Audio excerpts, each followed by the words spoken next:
first collection of algae, and we are laying down the first foundations of the using of bioindicators in water quality analysis. Now, a standard way to assess any water body is just like, okay, let's do a physical and chemical analysis of the water, you know, like basic physical and chemical analysis that you do in any water body. But if you really want to make this research a more thorough, for something that future generations can have as reference, then we usually add bioindicators. So I will talk a little bit about those, but like a thorough research of any water body will not only include physical and chemical parameters, but will also include biotic factors, usually biotic factors which are good bioindicators. We always use a combination of algae with microinvertebrates or algae and fish. So with this research, we're just starting to, like I said, lie down foundations, because even before we start to assess waters, we need to know what is in there. And you basically start off by just assessing the general biodiversity of algae. And then you go ahead and use them as bioindicators when assessing the water quality. These organisms, which are called bioindicators, are different from other organisms found in water bodies because they're more sensitive to the changes of the environment. What usually happens when you have a water body going from clean to the polluted, or from polluted to clean, you can see the change on the dynamics and the number of these organisms in this water body. And that can be a telltale sign whether this water body is constantly degrading or whether it's improving. And this is a better method than using just physical and chemical data. So let me just give you a very, very simple example. So if I, let's say, go to the shore of the Lake Killarney and I'm doing just the physical and chemical data, that can be maybe a small vessel, or maybe someone was cleaning something very close by, and I can have a negative reading and say, okay, well, I have this reading where I think the lake is very polluted, but that might not be the case, because when I look at the biological data, I can see that the water is very clean. So that's why it is always good to use both physical and chemical data in association with bioindicators. So what we actually done in the study, Joshua, when you're ready, just let me know and I can change the slides for you. Ready. Okay.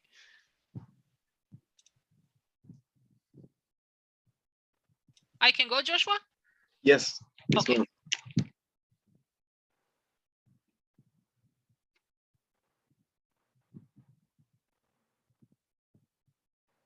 All right, and so this is an area map of the sampling locations across New Providence, and the most eastern was Port Providence. The most southern would have been places like Marshall Road, Wetland, and then the most western would have been places like Lake Killarney, and then the locations that are in Coral Harbor. I also was able to get a sample from Paradise Island. My brother would have assisted with that. And so I would have listed all of the locations from 1 to 22. We would have sampled 22 locations in total. Some were blue holes, some were canals, some were ponds, some artificial lakes and ponds. And so we would have taken at least 2 samples from each, and I'll talk about that in the methodology. Next slide, please. So firstly, we did the water quality assessment using the multi-parameter that was provided by Dr. Mark Stevens, and we would have measured pH, conductivity, and total dissolved solvents. Now with this, we would have used these as possible indicators as to what was driving the algal diversity. After which, we would have collected the samples, taken them into the lab, and Dr. Andrzejczyk would have helped me in identifying the different microalgae and cyanobacteria. We also had some macroalgae like Cladophora. It's important to note that afterward, we would have calculated the Shannon Diversity Index, which I will explain in the next slide. And the Shannon Diversity Index is the negative sum of the proportion of species in a community multiplied by the logarithmic of that proportion. And following that, we did the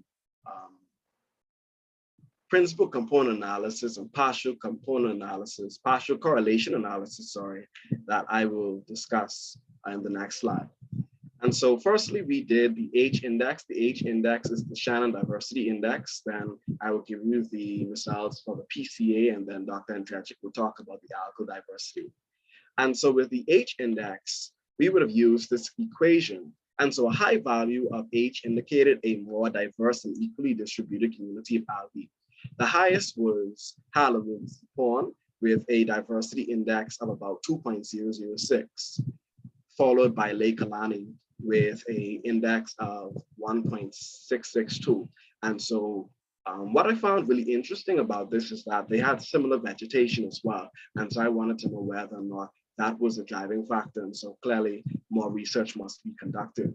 But lower values indicate a less diverse community of algae. An example of this would be Coral Harbor Blue Hole, which initially had a diversity index of about 0.236. And so a value of 0 would represent a community with a dominant or single species, for example, the algal bloom, which we would have found at Central East Drive. It was mostly filled, I believe, with Spiraea, but Dr. Andrzejczyk would be able to tell you more about that. And then low value would represent a community with no algal species. And then an unknown value would represent a community whose diversity index has not been determined presently, as some of the species of algae have not been identified yet. And so part of my role in this project was that I had to go physically into the lab, and I had to sit down for hours and hours and count the number of algae in each sample. And that is what I would have included in the tables that helped me to calculate the diversity indices. And so unfortunately, because of some of the algae species not being able to be identified, I cannot physically go into full depth with the with calculating the indices for the different locations. Next slide, please. So some of the data analysis, some of the data that's included presently here, I would have started my sampling on June 8th, and it would have ended around, I believe, August 17th. These are some of the values. As you see, some with no value, as with Aaron Bailey and Mermaid's Blue Hole, and that would possibly be due to persons in the community placing chlorine tablets into the blue hole. Next slide, please, Dr. Andrzejczyk. And then, as you can see here, Harlem-Winslow Pond has a value of 2.006, followed by Lake Alani, and so they were the highest. And we actually had hypothesized that our lakes and ponds would have the highest biodiversity index based on Shannon's diversity index. Next slide, please, Dr. Andrzejczyk. Now, we would have included the principal component analysis, and for my 480-490 project presentation, I'll also include the partial correlation analysis. But as you can see on the screen, we would have placed here, we would have plot this plot would have revealed that total dissolved solids and conductivity, they load highly on PC1, while pH loads highly on PC2. And so I would have included Shannon's diversity index in the first plot, but then I would have excluded it because I came to the understanding that Shannon's diversity index was more of the response variable, while the other parameters were the explanatory variables. And so the plot kind of demonstrates the importance of the variables and explains that conductivity and TDS are more correlated and possibly principal in the study. And so larger numbers indicate a greater effect on the axis of variation. And so PC1 and PC2 accounted for about 58 and 31% of the results respectively. So we didn't need to include PC3. And so my point of reference is that conductivity and total dissolved solvents are most correlating, since total dissolved solvents really talk about the organic matter, and then total conductivity talks about the way, or describes the water's ability to conduct electricity. But when I speak about the partial correlation analysis, you will actually find out that none of the parameters are actually associated with the algal diversity. And so it shows that more research must be done and more parameters must be included, for example, temperature and dissolved oxygen. Next slide, Dr. Ndragic.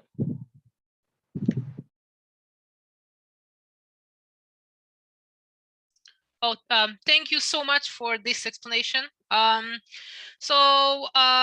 the algae, I only put names there that I know for sure. I have to overcome one major problem, is that none of our microscopes actually have a scale bar. So I solved that problem. So now I finally have decent images with the scale bar. But the reason why I cannot go any further with identification to the species level, or even some of the genera, is simply I don't have enough books. You know, this is not a guessing game. So that's why I just for the things that I'm not sure what they are, I'm not going to put a name. But of course, we have green algae, which are very widespread in almost any environment. We have unicellular algae such as Chlamydomonas. We can see some colonial algae, as well as filamentous green algae. Also, we can notice some of the larger filamentous algae such as Spirogyra.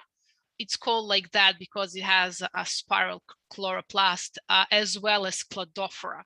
And both of these form blooms. Now, when these filamentous algae form blooms, you can usually see them as a green thick mass on top of the water body, and they usually prevent light to penetrate deeper.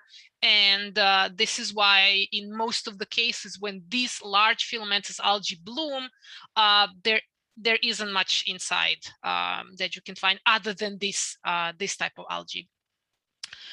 We did find a lot of diatoms. Now, these are kind of special because they can by themselves be used as a bioindicators.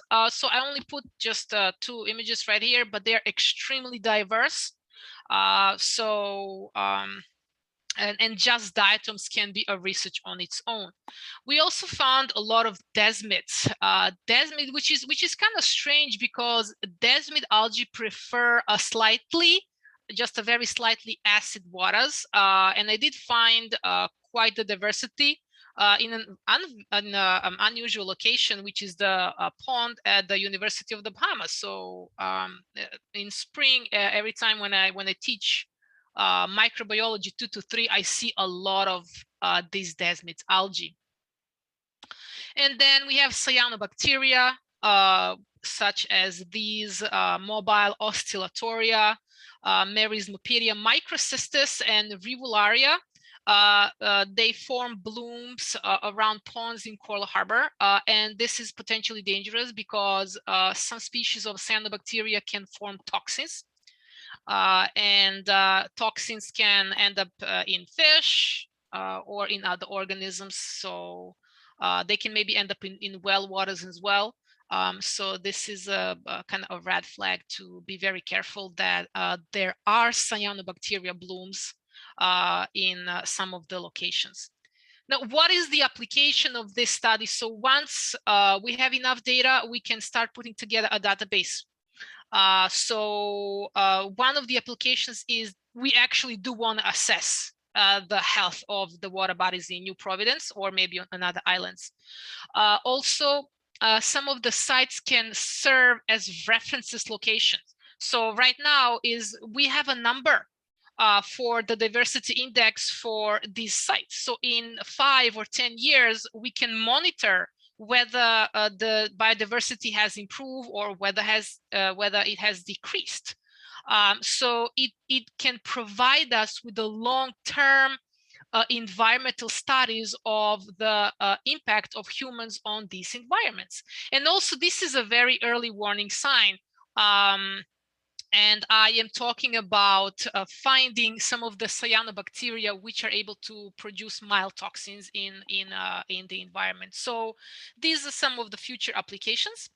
And of course, drafting future policies. United States of America, they have a policy that every water body has to be monitored with yearly reports. It includes fish, it includes macroinvertebrates and algae as well. So they have a set of policies, which vary little by the state, but this is something that every state has to submit in order to maintain the quality of their waters, which we know how important that is.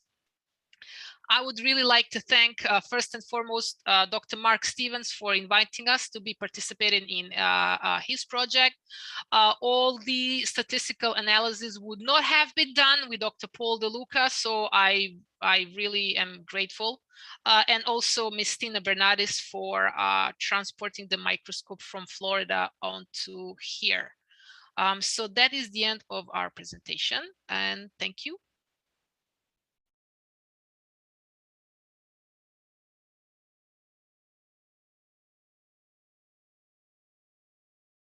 Thank you. Thank you very much, Dr. Andrade and Mr. Davis. A very informative and interesting presentation. There were some questions and comments in the chat, which I will repeat for you. The first question was, isn't it obvious that TDS and EC would be correlated? Is there a correlation between TDS and EC? Well, not always, because sometimes we can have TDS is measured in parts per milliliter. So we can see, for example, if we were to go in the ocean and let's say the water was stable, so there wasn't a lot of particles in there. Salinity would still be higher, but then maybe the TDS would be lower. So in this case scenario, we didn't go further. Like we didn't have a lot of, so all of the sites were mainly brackish. We didn't go to the ocean and have a purely freshwater, so that there wasn't a large difference to be seen. So I don't know if that will explain, but not always. Thank you very much for the explanation. I'll give you the other two comments. One says, please confirm whether temperature data is available.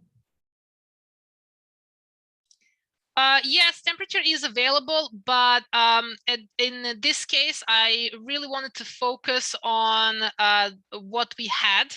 Now, I would prefer if we would have data on micronutrients, so that would explain like more, but I didn't want to skew the data and add another parameter. So that's why we just focus on these three. But yeah, we do have the temperature measurements. And the final comment, please confirm whether EC is used to calculate TDS. I think there is a formula that they can be used to calculate one from another. Yeah, EC is electric conductivity. Yeah, I think there is a formula.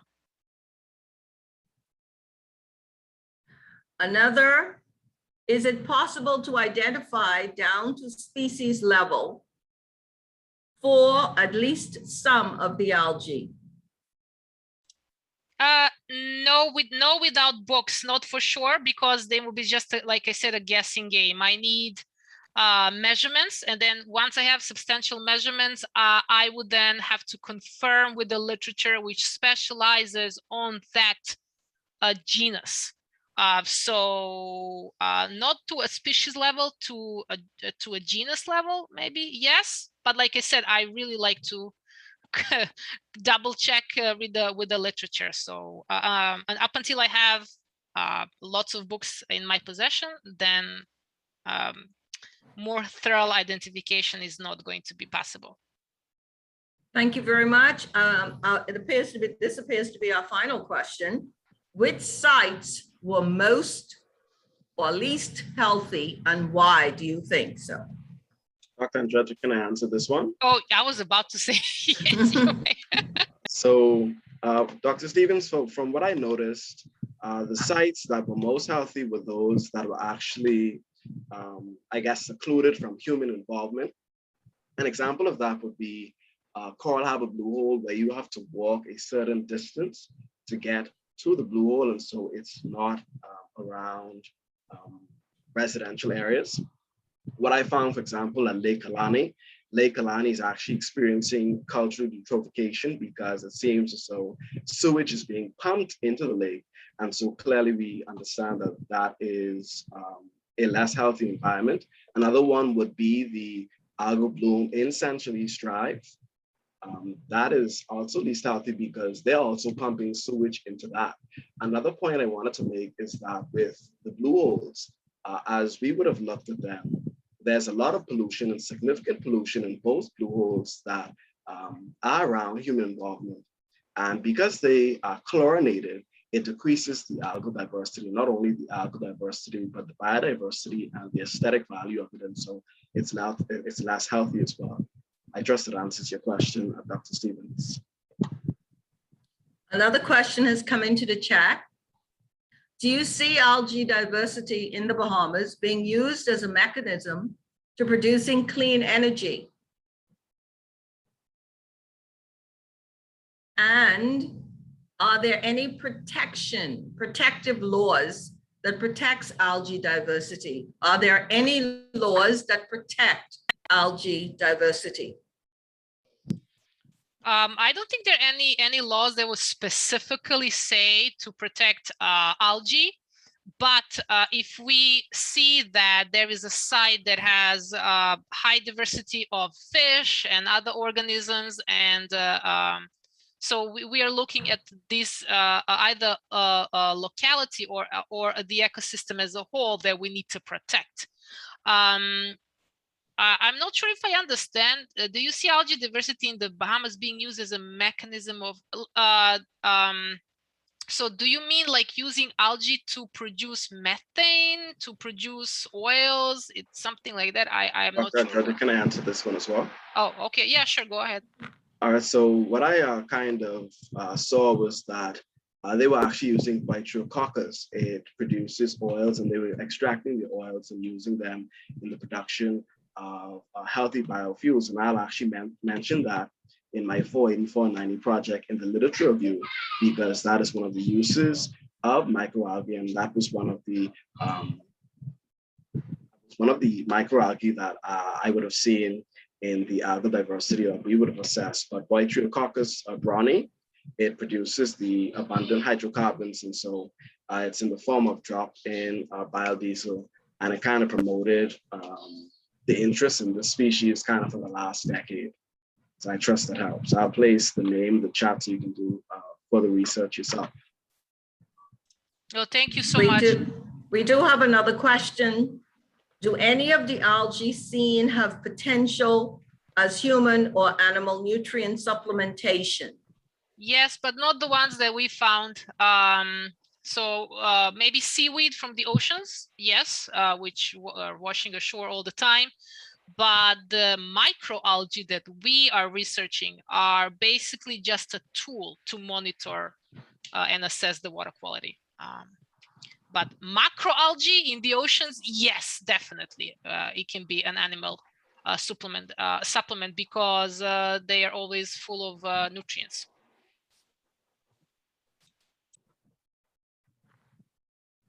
Well, if there are no further questions, I say thank you very, very much to Dr. Andragit and her student, Mr. Davis, for a very informative presentation.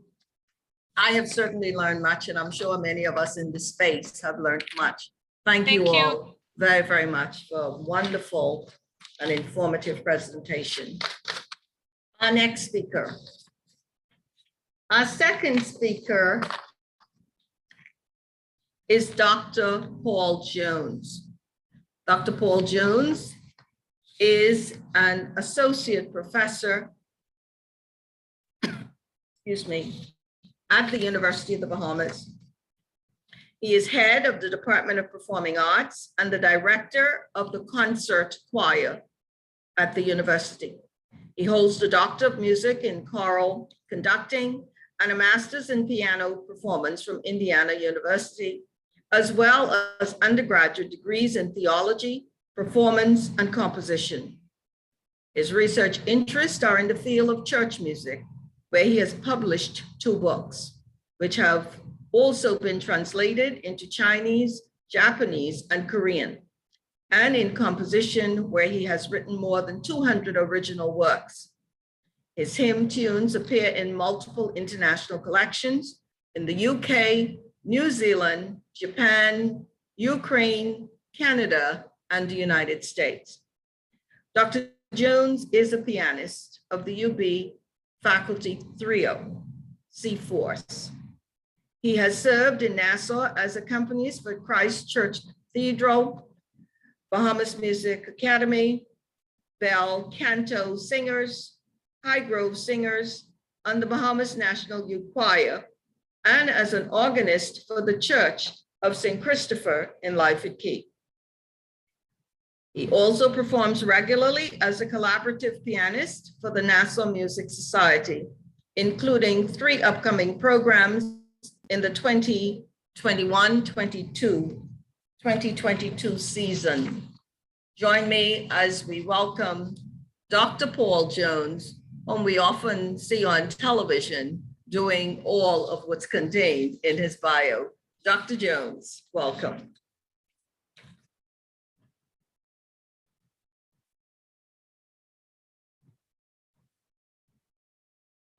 Hi, Dr. Jones, your mic is muted. Thank you for that. I was saying thank you, Dean Moxley, for the introduction, and welcome to all of you who are here today. Thank you for joining us, colleagues, friends, and students. What I'm really sharing with you today is a creative project, which is the result of many years of research, but is now actuated in actual performance and composition and in the production of a CD, which was released this month. So it's a little bit of more of a creative project, I guess, at this point than research, but it's based on research. I'm going to just stop my video until the end of the presentation because you're going to have lots of visual and audio things and don't need to see my mug at the meantime. But afterwards, I'll come back for questions. Okay. What is hermeneutics? Hermeneutics is the study of the principles of biblical interpretation, and it is the interpretation of language, whether written or spoken, or in this case, sung. Theological hermeneutics is an activity of biblical scholars, but of course the term is used in philosophy as well, for example, with Schleiermacher, Heidegger, Gadamer, and numerous others. I've written 2 books on church music, we mentioned, that discuss topics, this topic in chapters of the publications. In particular, I wrote about 2 German Baroque church composers, Heinrich Schütz and Johann Sebastian Bach, and the role that exegesis, or biblical hermeneutics, played in Baroque sacred composition.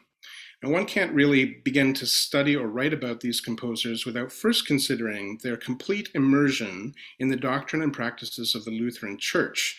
And so we have to begin with Luther for that, but I'll move very quickly because he's not really our topic today. Luther was an Augustinian priest and monk who broke with Rome over practices that he didn't find condoned in Scripture.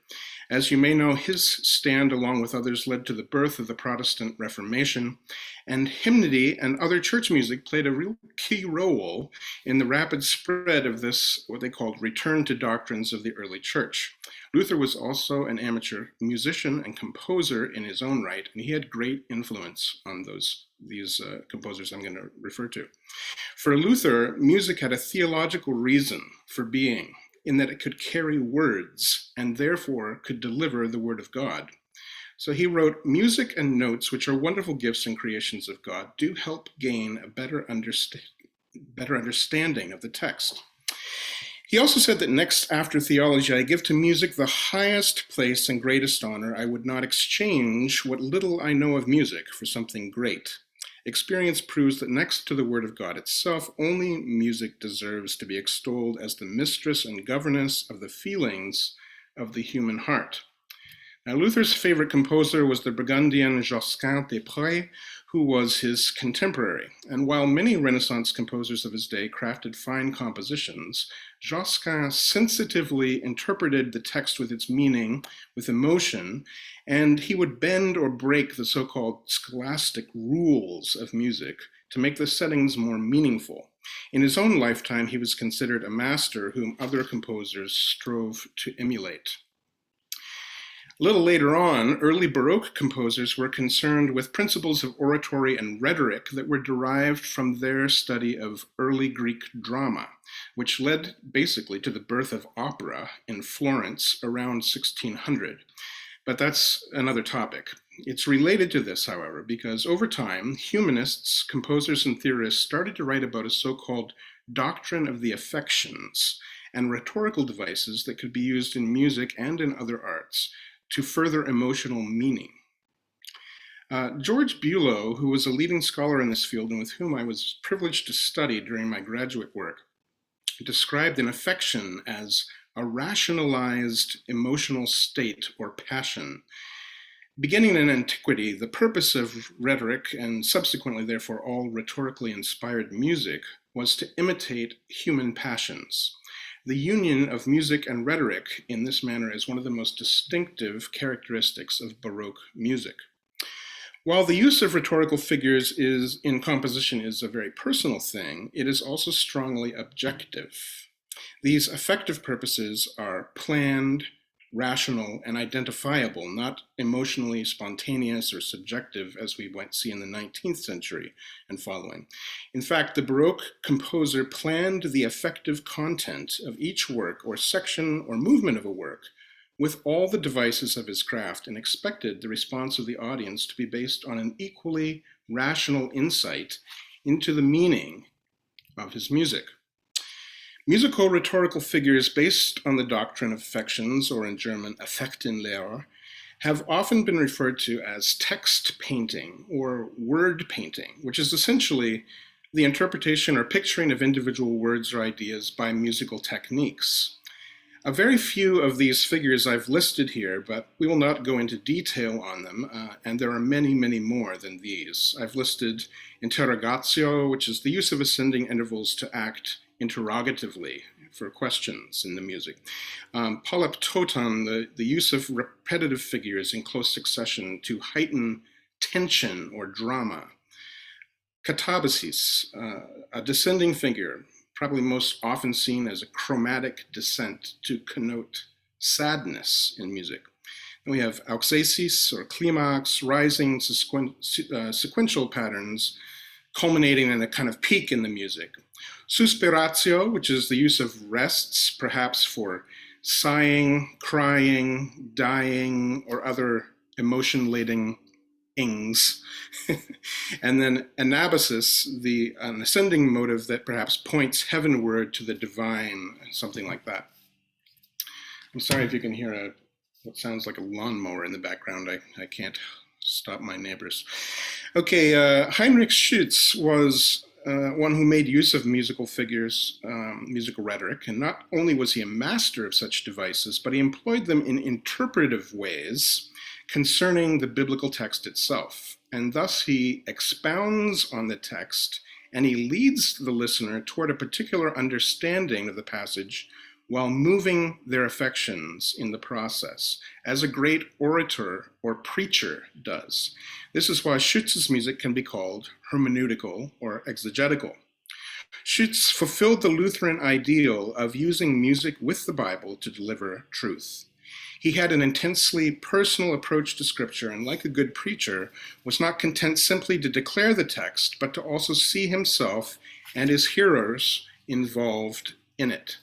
Now, about 100 years after Schütz lived Bach, one of the greatest composers of all time, and the record of his library at his death showed that he owned 2 sets of Luther's complete works and part of a 3rd edition, with evidence that he spent a great deal of time in them.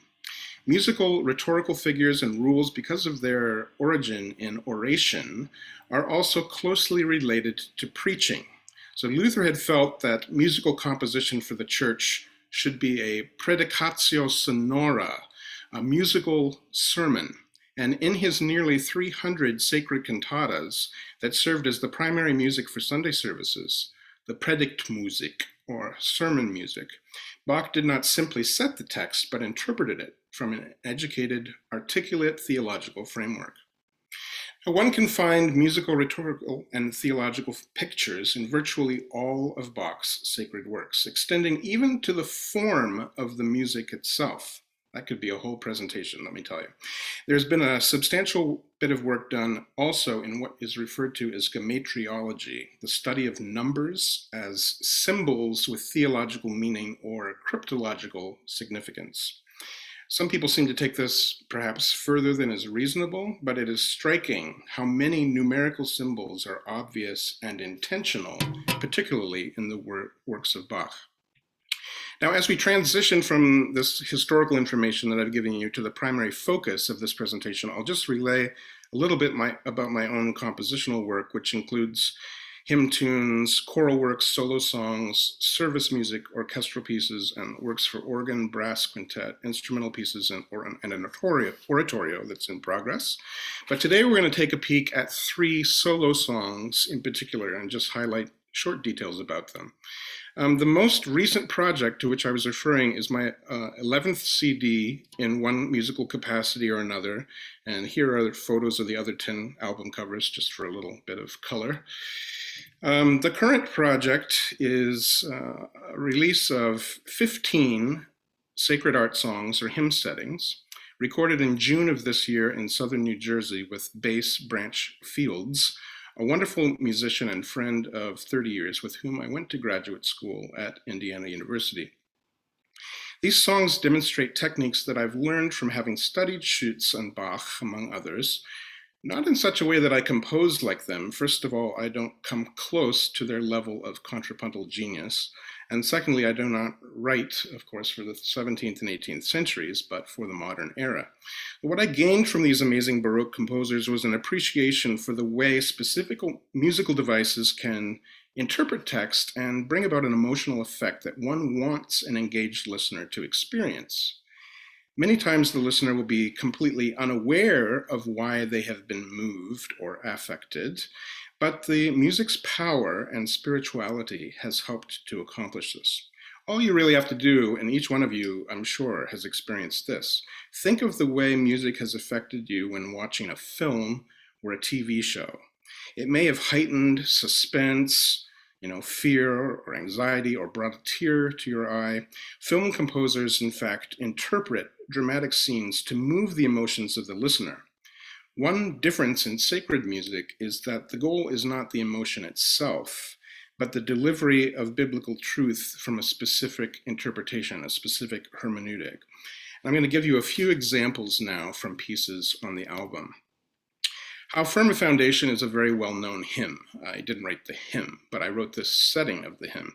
In this new setting, from the outset, I used the perfect intervals of a 5th and 4th employed with the traditional pentatonic melody to create what one might call an open but solid sound. This quartal or quintal harmony is a sparse texture. It's foundational, it doesn't have ornament. I also used the lowered 7th degree of the scale in a quasi-Mixolydian mode to make the overall sound more temporally distant, I guess, from what we typically would listen to on the radio or something these days. These were employed to picture the theme of the hymn itself, how firm a foundation, where the foundation is the Bible. One could go into the gematriological arguments for the significance of the numbers 4 and 5 in foundational books of the Old Testament, for example, the 5 books of the Torah or law, the 4 Gospels, and so forth. But this is what I mean, perhaps when people may read a little bit too much into things. Let's just listen to this opening right now so you get an idea.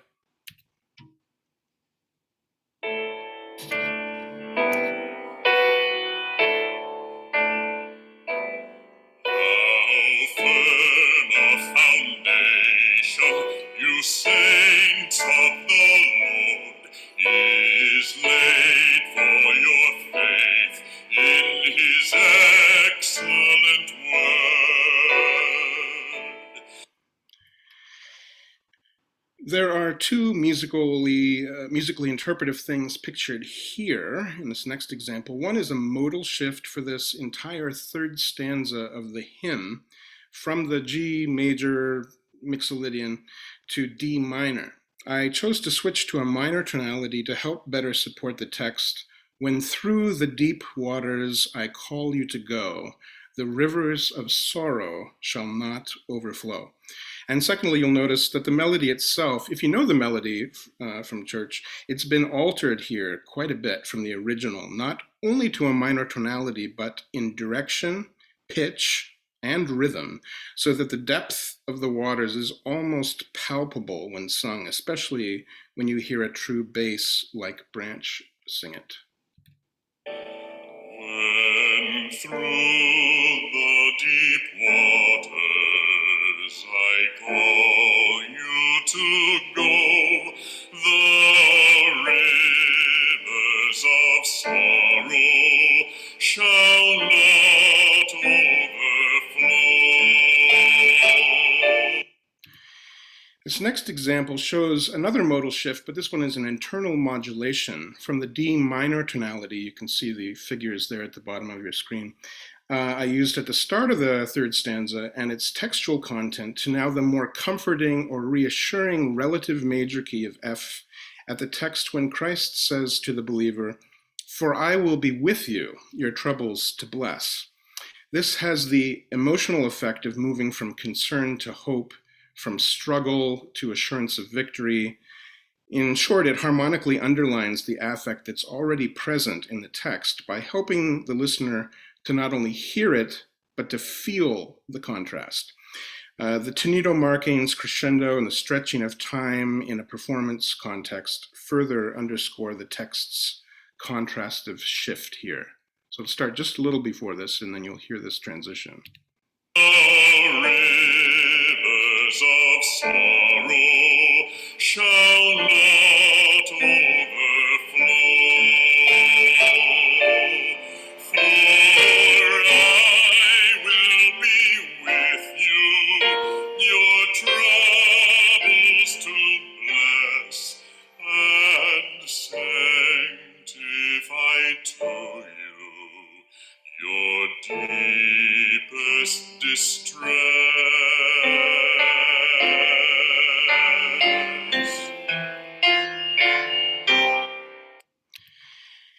At the text, that soul, though all hell should endeavor to shake. The foundational harmony from the beginning is recalled in the accompaniment, but the fourths and fifths here are challenged by altering them briefly to tritones, adding to the dissonance of this moment to try to picture, the kind of hellish nature of it. The tritone was considered, in fact, a diabolical interval known as the diabolus in musica, or the devil in music, from early in the history of written music.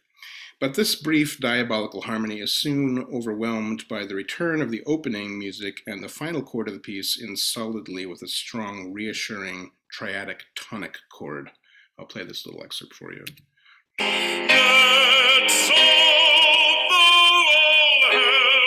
Should endeavor to shake, I'll never, no, never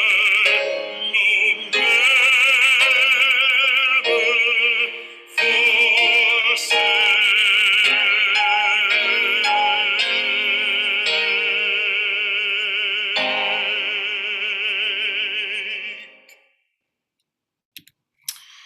I'd like to move into another piece. This is called My Rest is in Heaven. It's an original composition of mine set in an early American folk poem with an anonymous text author. And I wrote it for the 30th anniversary of a minister friend's ordination. It takes an AABA form for the four stanzas, which is a common hymn form for the lines of a single verse, but I actually used it as at a macro level here.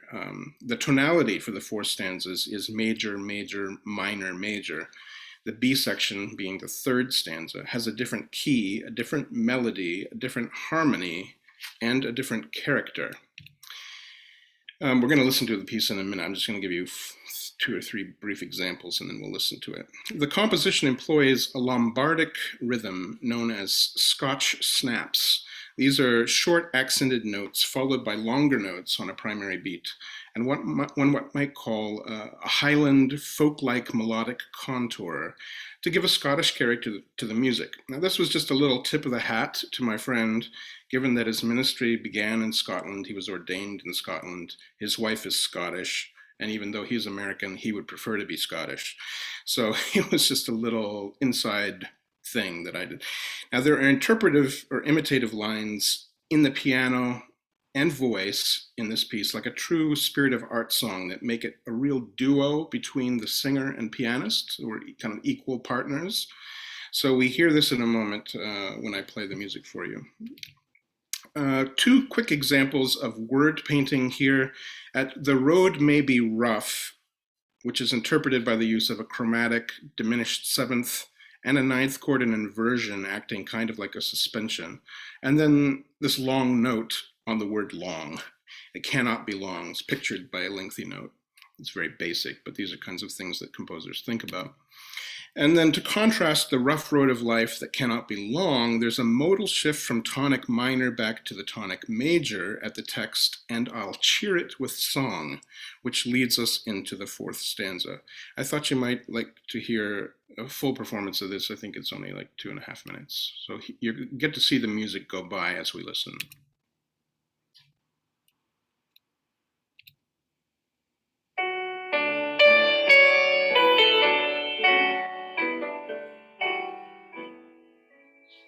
My rest is in heaven, my rest is not me. Then why should I murmur at trials severe? Be tranquil, my spirit, the worst that can come, but shortens thy journey and hastens thee home.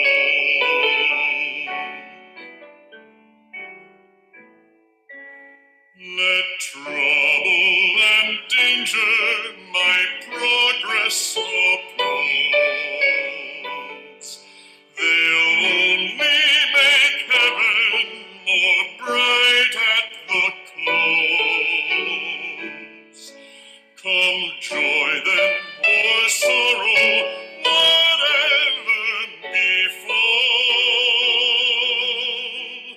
one moment in glory will make up for all.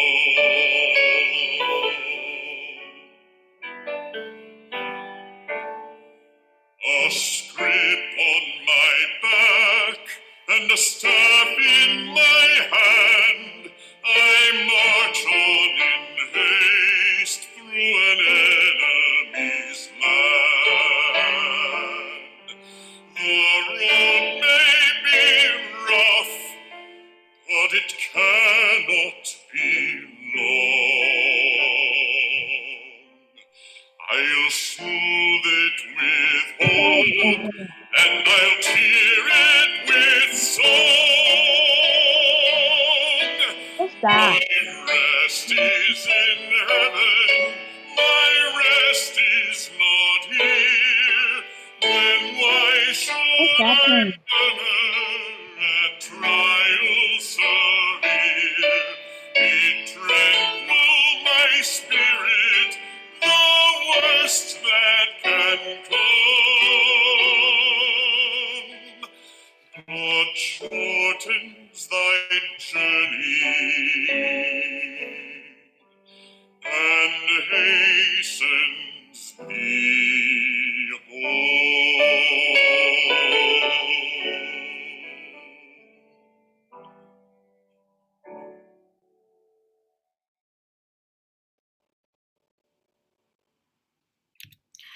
And I have just one more thing to share with you in closing. This is the piece To Be With Christ, which was written in memory of a great pastor scholar friend of mine, a mentor who died in 2001 at age 61 after 32 years in ministry.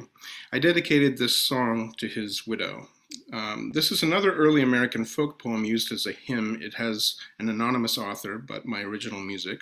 And the song takes a modified strophic form. That's 3 verses with virtually the same music, some interludes, some slight variations to suit the text. At the second stanza, which discusses leaving earth for heaven, the accompaniment moves up an octave into the treble and until the text refers to the ties of earth when it returns lower. An interlude with extended dissonance sets up a very poignant interior start to the third stanza where the singer says, "And is this death? My soul is calm." Here, the harmonic and accompanimental rhythm slows and the chords lengthen to just 1 per measure to connote a sense of stasis, inner calmness at the point of the believer's passing from this life into the next. The energy and melodic height and forward motion of this section changes, though, as the verse moves to its emotional and musical climax at "arrayed in glory, clothed in light," followed by a grand pause, and then the affirming words of the title are reiterated.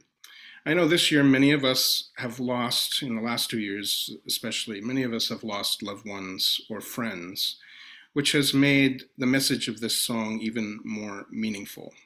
So let's listen to it now in closing, and then if you have any questions, I'll do my best to answer.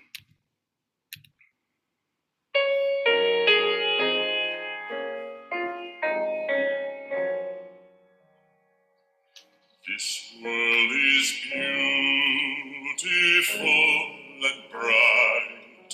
Oh, scarce one cloud has dimmed my sky, and yet no gloomy shades of night are gathering round me.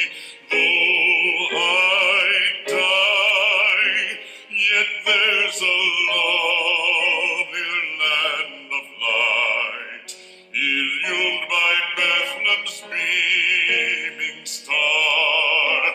E'en now it bursts upon my sight. To be with Christ is better far.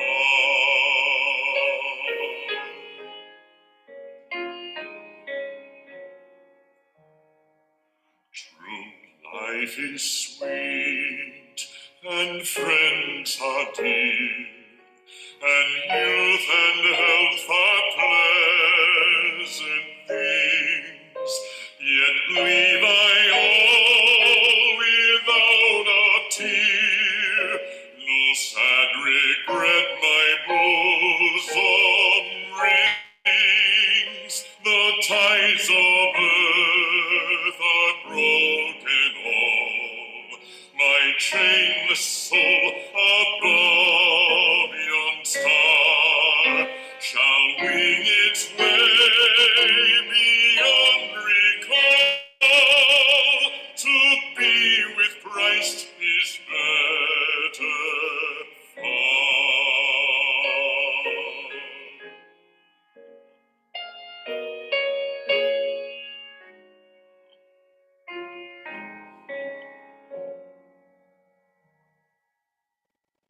And is this death? My soul is calm. No sting is here, the strife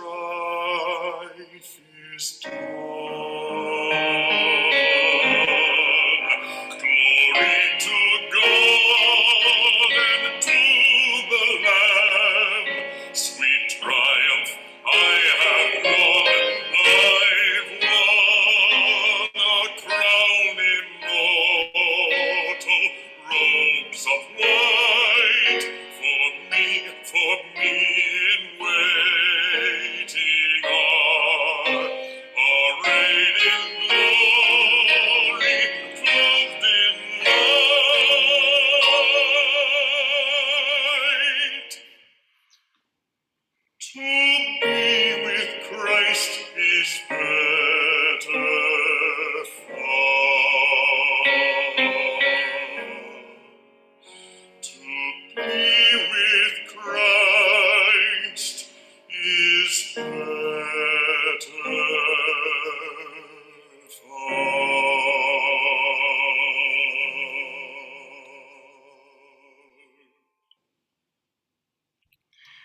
want to give special thanks to Tyreek King, who assisted me by producing the 2 score playing videos in this presentation. And I want to thank you all for listening and being present today.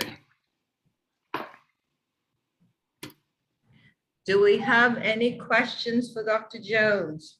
It was again a very informative historical presentation which invoked a multiplicity of emotions. The music was absolutely beautiful, Dr. Jones. The renditions were lovely. Thank you so We much. thank you. We thank you for your presentation. Do we have any questions for Dr. Jones? I see a hand and one in the chat. Tyreek King, is that a hand? Yes, I have a question. Go ahead.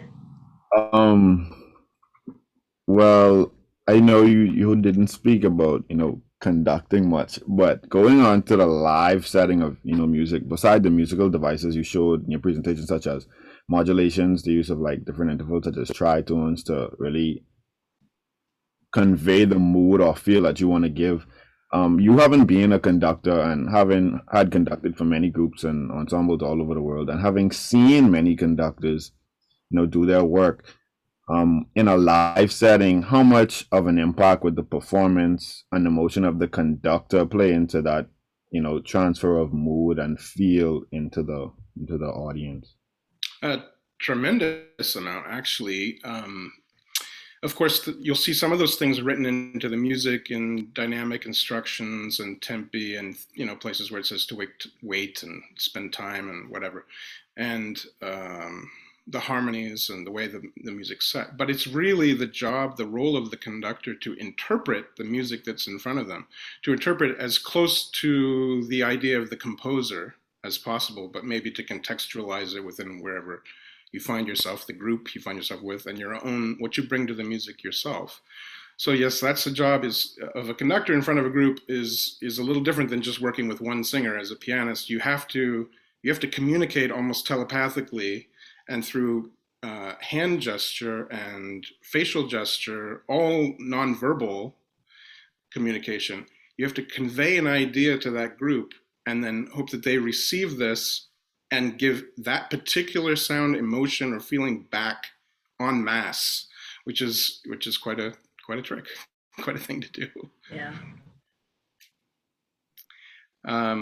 There are quite a number of comments, Dr. Jones, and I feel you ought to be privy to those.